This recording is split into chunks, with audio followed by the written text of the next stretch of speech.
ups and downs in my voice than perhaps the person I'm speaking to. But what's quite interesting is that they will often, without them even knowing, start to mirror me. And the more exaggerated I become, the more they tend to mirror me back, which makes our whole conversation a lot more animated. And it also means that I know that they're much more engaged with what we're doing, because I can see it in their face and their eyes that their whole brain is really latching onto this. This is why I say it's like being compelled, because when you get to that point, the brain is compelled to listen because you're fully and totally and utterly engaged. And that's the kind of thing that when you switch on the radio or you switch on the television, you get all the time.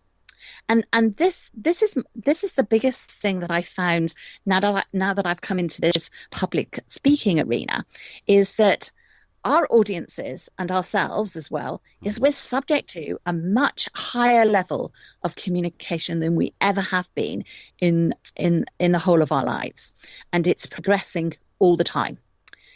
The problem with public speaking is I don't feel it's progressed or jumped as much as the kind of communication you're hearing and seeing on the television. Even if you watch an advert and close your eyes and listen to the rise and fall in that person's voice, they're really using it to keep you captivated for that 20 seconds that the advert is on. It's not just about the visual. And the part of the problem is this. About 20, 30 years ago, public speaking training and drama school training, as in actor school training, were similar in a lot of ways. But now they bear no resemblance to each other whatsoever. In fact, I've got 2 ex-students at the moment who are at drama school. One's in Manchester and one's in London. They're both at top-notch drama schools. And I went and showed them some of the stuff that the public speaker trainers do. And they looked at me as if I'd gone mad, first of all. And secondly, because I asked them, what do you think of this? And they said, well, it's really weird and it's odd and that's not going to work because. So they already knew the reasons why these things weren't going to work. The thing is that, unfortunately, the public speaker trainers are still training in this particular way, which means that the type of engagements they're trying to get with their audience is somewhat old hat. And actually the audience aren't interested because they've moved on. They've moved on because they're subjected to television and radio all the time, and because that form of communication is much higher. And it's the form of communication that I have been doing for over 30 years.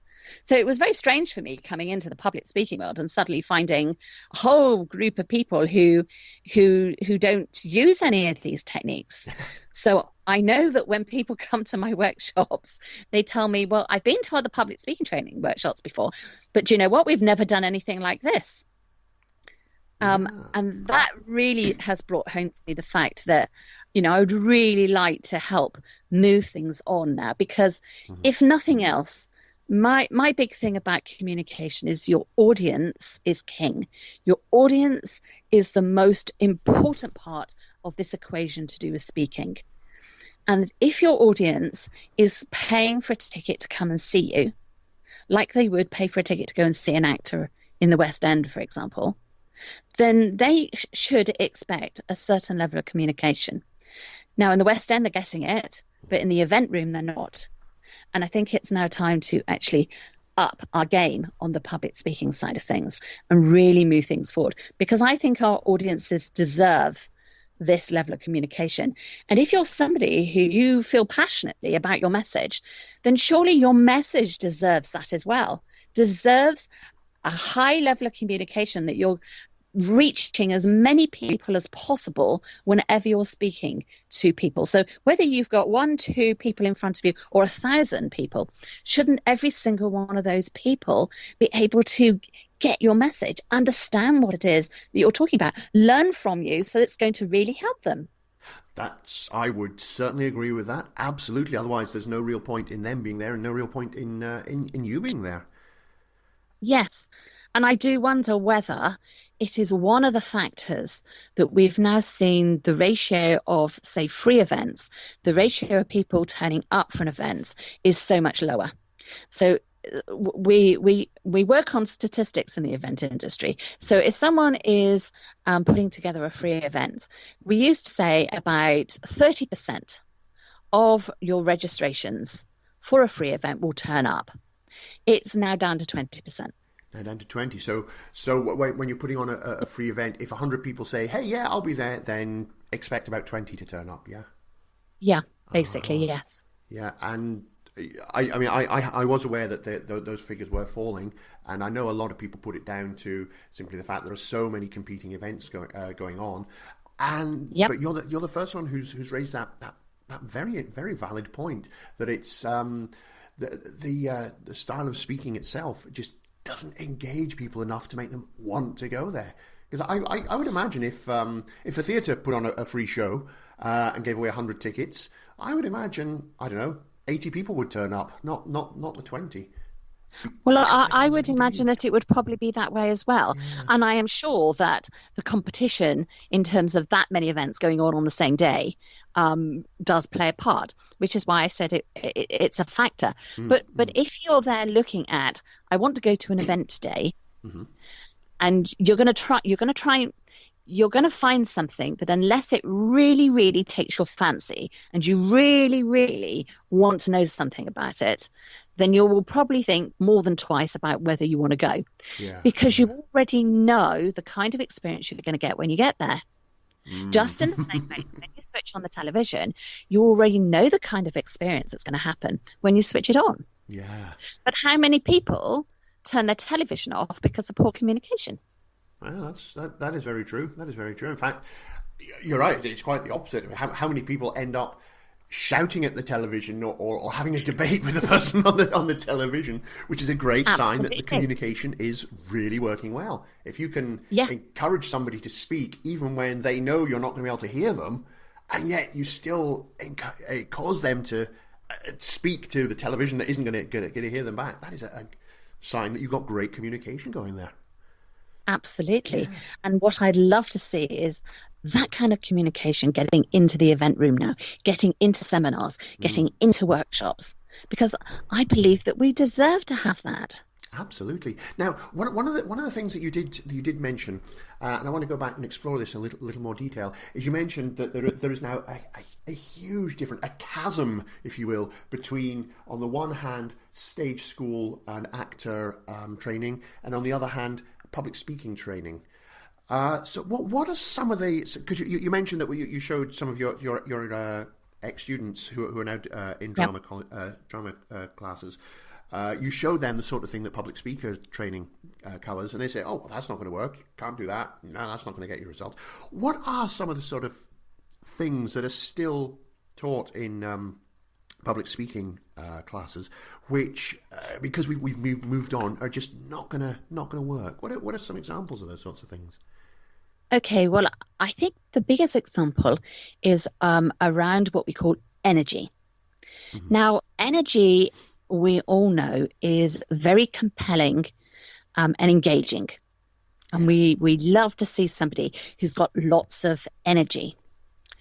Now, the thing is that some public speaker trainers go on about energy, and you've got to be high-powered this and high-powered that, and you've got to have it in your voice and in your body and as they bounce around the stage. And yes, it is very good for getting initially. But you see, what they're not getting is the fact that after a while, this repetition of the same type of energy means that the brain switches off. Yes. Because this is where I say we need variety for our brains, because our brain likes repetition. It's a bit like the sort of comfort zone where it has something to come back to, and it really enjoys doing that. So it's a bit like if you're listening to the song, for instance, you get the chorus coming back. Yes. And it keeps us interested. So when you get somebody who's a high energy speaker like that, yes, it captivates us to start off with. But then what happens throughout the rest of the talk is that you are working hard to keep zoning back in after you've zoned out to this speaker. to try and keep trying to understand what it is that they are saying, because they keep going on in the same way. So the same amount of delivery going on all the time means that your brain turns off. It's too much repetition. Now, the other thing happens as well on the other side is that if you were to keep chopping and changing your delivery all the time, then it's new all the time. And actually, there is a point where the brain actually switches off as well. And it switches off because of overload. It's overwhelmed with new stuff, and it can't take anything more in. And therefore, it switches off, which is why it needs this kind of variety. So it keeps engaged. So that really high-powered speaker, which I've kind of nicknamed the Duracell Bunny speaker. Like yes, that, you've seen the adverts too, I can tell. Yeah. Do you know, it's a particular style. Yes, use it sometimes because there will be places and points in time where it's appropriate. So absolutely use it. What you can't do is use it all the time. And there are some trainers who are basically getting people to do this all the time. Yeah. And then I've come across people who've perhaps been to these trainers and they're disappointed because they feel that their speaking skills have not advanced. They don't feel the empathy coming from the audience. And that's the reason why, is because their audience's brains are still switching off. They need to be able to vary it. Now, some public speaker trainers have gone, okay, that's fine. Let's see if we can use the energy from other things. And therefore, they've developed this thing around archetypes. So I don't know if you've come across archetypes. Yes, I was going to ask you about that, because I was so when you've got the higher energy speaker, who's really massive high energy, whoa, the whole time, come on. You're right, it gets really challenging. I'm guessing in a way that really high energy speaker is kind of just as effective as the monotone speaker who's always talking like this the whole way through. Yes, they're both exactly the same. They're both going to lose the audience. So I was about to ask you. I've heard a lot of about archetypes, and for people who haven't heard of archetypes, it's where Caroline will explain much better what they are, but it's you have the different types of people. So you've got the teacher, you've got the preacher, you've got the commando, you've got all sorts of different characters, if you like. So would it be true that to really vary things up, you would embody different types of archetype during your presentation? Is that going to be the secret? Because I know, as you say, a lot of places teach that. Presumably that's the secret. Yeah, is that the way? Well, I wish I could say yes, it was. And on the face of it, on the surface and on the face of it, it does seem to be the answer. Let me explain why. So, for example, what a lot of speakers find is that if they're on stage, there is a particular point where perhaps they need to be a bit quieter. Perhaps the story they're telling or the case history of a particular client is quite poignant, so they want to be quieter. And so they are quieter, and two things happen. One is they lose the energy, and the second thing is they lose things like diction, which means they no longer project, which means they now lost their audience. Because what's happened is that as we grow up, we learn as people that if we're sitting next to somebody, we don't need to be loud. Yes. We just need to be just loud enough for that person to hear us. So that if we're in a restaurant, there we are now talking normally to that person. They can hear us, and we're not disturbing the table next door. Whereas if you're sitting next to a table of small children, you will often find parents trying to keep them quieter. And this is where they're learning how, in this situation, they need to learn to be quiet. Yeah. Now, the problem is we're also learning how to link energy to an action. So in other words, when we do something quietly, we don't need so much energy. But if we were on stage, we do need energy. And therefore, when we go quiet, we lose the audience. So what do we do with this? So the reason for the archetype is that if we take on the energy of that persona of the archetype, so let's stay with the quiet business for the moment. Now, there's an archetype called the lover. So if you then start to think lover, then you can get to be quieter in your voice, but you then take on the energy of the lover, which means you can stay quiet, which means it projects to your audience, which means you can now be the Durus Bunnies speaker when you need to be, but also you can be that quiet speaker at the other point as well. So that's why I say on the surface it looks good,